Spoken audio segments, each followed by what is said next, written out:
What's going on, everybody? It's your host, Dr. Splash. I owe you guys several videos. We're cranking them out right now. Smash the like button if you want to see multiple videos drop. Now, this is top 10 currently strongest in Marvel. I'm one of the best equipped, I think, on YouTube to handle this topic. I'm thinking about doing maybe every couple months an update for Marvel and DC on this topic because things constantly change. In fact, they recently just announced Hickman's doing another run that'll change the cosmology, and part 2 of Hulk's coming out is going to be crazy. It's a lot of shit going on. So this list will be fluid. It'll be something I can update, and I'm looking forward to hearing your guys' opinion on it. Let me know in the comment section down below your personal 10 in Marvel right now. With that out of the way, I want to shout out a couple sleepers, right? A couple honorable mentions. For one, Mother of Horrors, right? She was someone that she hasn't technically had any on-panel feats yet or really done anything of consequence. Thus, we don't know quite where she stands. We know she's been sealed by the One Below All. So I'm going to say her range, on this list. Once you see it, you can let me know. But I think it'd be somewhere between like a 3 to 10 range. I think she's definitely dangerous, definitely has the potential to be on this list. But as of right now, we haven't seen the sauce yet. Okay, so she's not there. And another character, Never Queen in Scarlet Witch. Now, a lot of people think because I shit on Scarlet Witch, I don't think she's strong. Modern setting, right circumstances, absolutely, she's very strong. But that's circumstantial, and I don't think she's top 10. But if you want to see a scaling video on how strong peak Scarlet Witch is, let me know. I'm also going to do Scarlet Witch versus Satanic because they're both monsters. Now, back on topic, let's get into this top 10. First up, we have Hadad. Now, Hadad is one of those recent stock risers, right? He's been popping off in the Storm comics. He was the eldest Storm god who at one point ran the Fade with all of the pillars of existence, all the cosmic abstracts. The one above all eventually stepped in, calmed shit down, right? He recently, for current cosmology feats, he recently killed Oblivion. Okay, we didn't see how he did it. We didn't see how it went down, but he did it, and the Black Winter is like his herald, which is pretty broken. For reference, Never Queen and Scarlet Witch are boxing just one of the Black Winters. Galactus pulling up, fully fed on another. Like, it's crazy. Hadad's run the Fades with all of them. He's turned them into his personal drip. He had like Death as a War Club at one point. He's incredibly broken. The reason I don't have him higher, his stock's about to crash because Storm's about to 1v1 him. We'll see how that shit goes. But he's being set up right now to have a crazy stock crash. If that doesn't happen, if he is as strong, because the current Cosmos are stronger than the first Cosmos, right? In the original Cosmos. So if he's as strong as he was back then and ends up pulling that weight and Toa has to step in again, this list will be changing with his placement. But for right now, got him at 10. Next, we got peak God of Stories Loki. Now, Loki's been on all types of bullshit. For me, I knew he was absurd when the likes of Beyonder, during a certain situation in Defenders Beyond, said, yo, the one that can get us out of this, the one that's actually broken on the team, it's Loki. Loki can pretty much go anywhere. He can send you to the realm of the One Below All. Stories don't mean much to him. He's constantly creating new narratives, adjusting the narratives how he pleases, hopping comics. He can access the House of Ideas whenever. He's insanely broken. It's just whether or not he feels like doing shit. Honestly, that's kind of how it is with Loki. He's currently coaching up Thor, getting him to the peak of his power. Why is he not above Thor? He's blatantly said Thor at his peak is above him. So that's why. It's pretty blatant. Next, we have Eldest Loki. Now, currently for me, unless a stock market shift happens, which is possible, it's one of those characters we put an asterisk, just like Hadad, right? He's openly said he's above current Loki. He's constantly in the editorial's office fucking around. He's above the stories, narratives, creations. He's essentially the eldest of what God of Stories Loki would be, like the busted OG version. Now, there is kind of a chance perhaps God of Stories Loki ends up getting that amount of sauce too. Maybe he is capable of eventually combating that. But as of right now, I don't believe that's the case. We also saw him casually erase the story and narrative of the barrier that held back the Infinite City and the eldest gods from invading and wiping out creation. The famous moment when Thor said, "Brother, I am the gate," and fucking went to work. That moment casually happened from backhand from him. He's crazy, okay? But you'll see, we got some pretty broken characters ahead of him that have crazy stories as well. Next up, we have Thor. Full potential Thor. I know his story is fluctuating. They currently dropped Mortal. But Loki has openly said, like, this Thor, this current Thor, when he's at his peak power, he's pretty much above everybody. That's why he's helping him get there, so that he can take on all these beings trying to wipe out the stories, trying to wipe out creation. Now, Thor, what's different about him today, he has his own personal all-power. He has the power of Odin. Odin sucks, though, so if you hate on that, that's fine. He has the full power of a returned Zeus. Just completely swiped this shit casually. Touched by the Phoenix, of course, you guys know that. Powered by the eldest god, of course, Mother Gaia.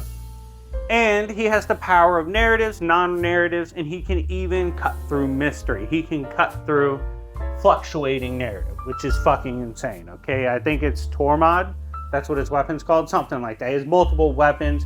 He can form a Thor core whenever he wants. He essentially fluctuates his power according to the story. And he held off in Eldest God, the Affinity Synity. Oh shit, I just misspoke right there. Thor just whacked me with fucking his new weapon. But listen, the shit he held off, they had fancy names. They were elder gods, and they hadn't felt like power like that since the Golden Light, okay? Take that how you want.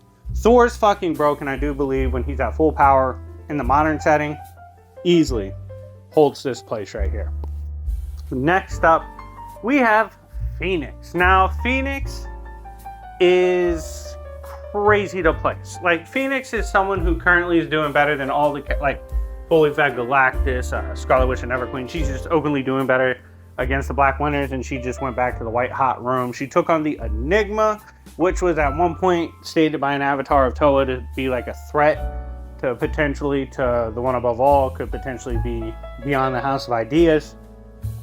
Crazy shit. She's a part of the Kabbalah, or the power of the One Above All. Her significance in the cosmos, her significance in Marvel just continues to rise as she boxed up the Defenders Beyond, to the point that Beyonder himself, who we love to win, and someone who you can make a case for this list, right? He openly stated his power is nothing to the Phoenix and her element. What is death? What is the end to the Forge of Creation? That is the Phoenix, and that's why she's so high on this list.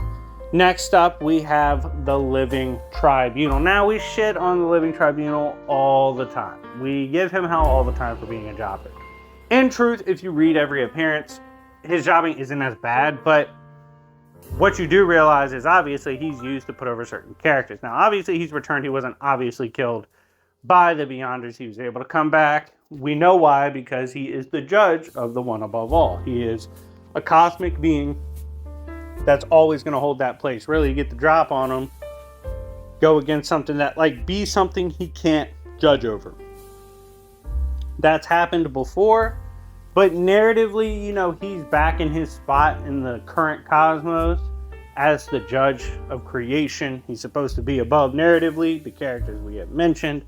Because of that, Living Tribunal should be here. But if anyone could fuck up their place on the list, it could be Tribunal at any point in time. So we'll keep that in mind. Smash the like button if you haven't already. We're halfway through the list. Next up, we have Franklin Richards. Now, this might surprise people because I don't really talk about Franklin a lot. And I said he loses to Legion, right? That would technically be wrong. Going back on it now, understanding the construction of current Marvel cosmology, the Prince of Creation, Franklin Richards at full power, his power is capable of shaping the power of Owen Reese, which quite literally reconstructed all the abstracts into a pairing of two.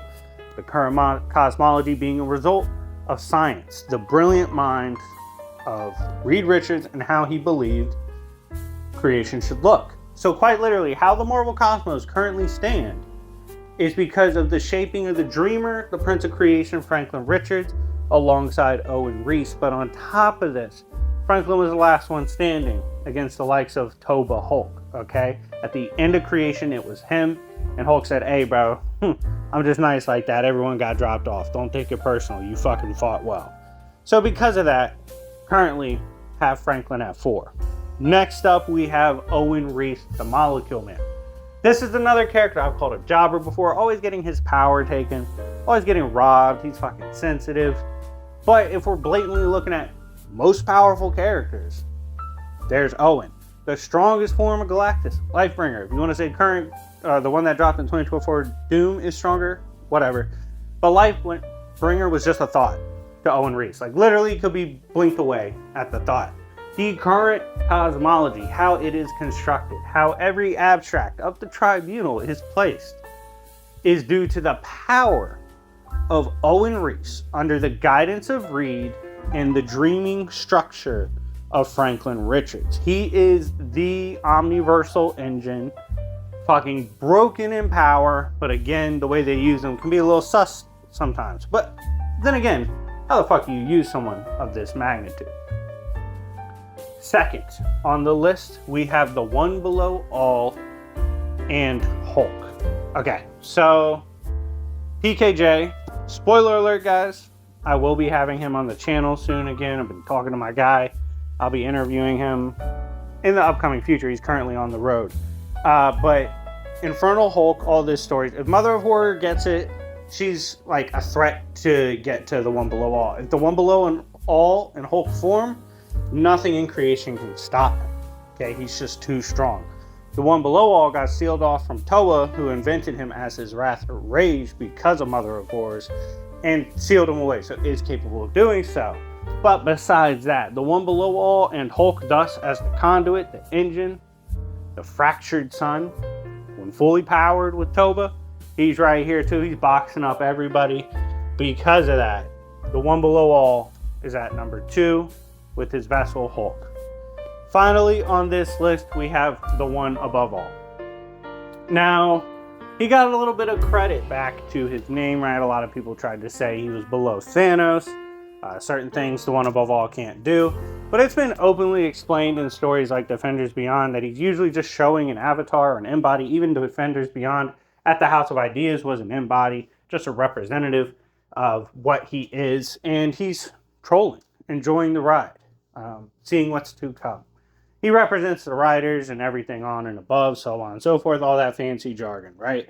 What matters is, they've recently stated, like, up to every cosmic being, you still don't fuck with the One Above All. Defenders Beyond, he was clearly stated at the top with the potential of this crown one day being a threat to him, but still, that's like conjectured, and that's not something we know of. So we'll just throw that honorary mention, stuff that's supposedly able to be a threat to him. But besides that, I have Toa at number 1 right now in Marvel, and I'm curious to hear what you guys think. Anyways, it's been your host, Dr. Splash. I hope you enjoyed this, and if you want to see updates on the Marvel and DC landscape more often, let me know in the comments. But yeah, it's been your host, Dr. Splash, and remember, this is Yancey Street, bitches.